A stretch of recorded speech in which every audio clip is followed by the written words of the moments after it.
Washington, Reuters, U.S. President Donald Trump signed a presidential memorandum on Thursday that could impose tariffs on up to $60 billion of imports from China, although his action was far removed from threats that could have ignited a global trade war. Under the terms of the memorandum, Trump will target the Chinese imports only after a consultation period, a measure that will give industry lobbyists and legislators a chance to water down a proposed target list which runs to 1,300 products. China will also have space to respond to Trump Euro trademark's actions, reducing the risk of immediate dramatic retaliation from Beijing, and Trump struck an emollient tone as he started speaking, saying I view them as a friend we have spoken to China and we are in the middle of negotiations Trump said, adding that loss of American jobs from unfair trade was one of the main reasons he had been elected in 2016. The United States runs a $375 billion goods trade deficit with China. Washington will also pursue alleged breaches of intellectual property law by China through the World Trade Organization, a body that has repeatedly drawn the ire of the administration but which could provide a resolution that avoids a trade war.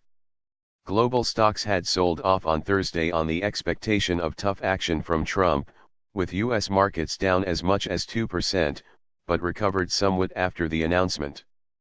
Following Trump Euro trademark's announcement on Thursday, the U.S. Trade Representative Euro trademark's office will present a list of products that could be targeted, primarily from the high-tech sector.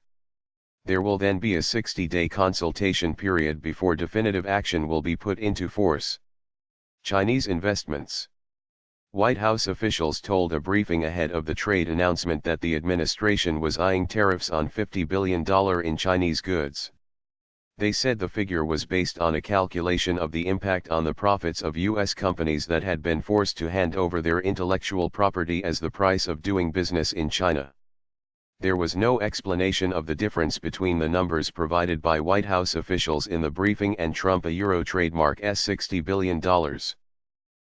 Many of these areas are those where China has sought to acquire advantage through the unfair acquisition and forced technology transfer from U.S. companies, establishing its own competitive advantage in an unfair manner. Everett Essenstadt, deputy director of the National Economic Council, told reporters. In addition, Trump will also direct the U.S. Treasury to propose measures that could restrict Chinese investments in the United States, Essenstadt said.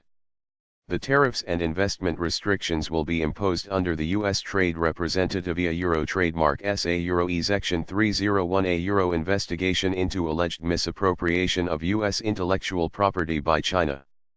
Essenstadt said the investigation clearly demonstrates unfair practices by China, which forces U.S. investors to turn over key technologies to Chinese firms.